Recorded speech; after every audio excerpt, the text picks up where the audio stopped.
lui na mồi na tin reng ne sana kalau sun chinte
pate với nên lai ron kal khom song song te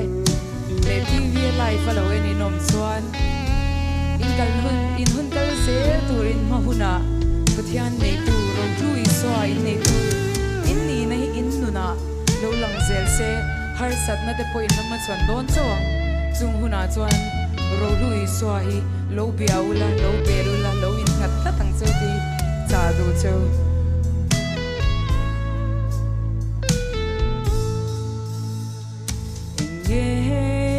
ilung khamang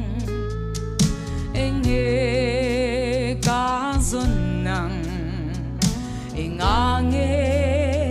kamang anang le kove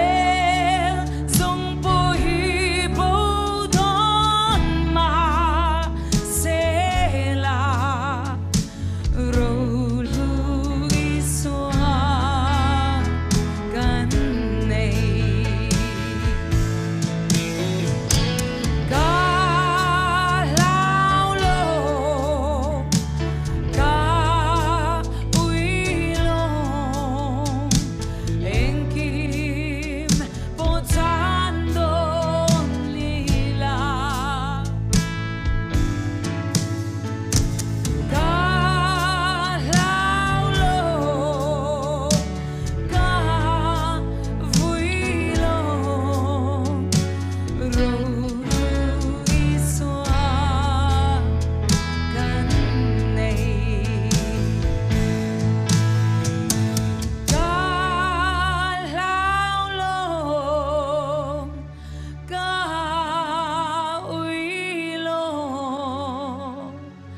Engkim potando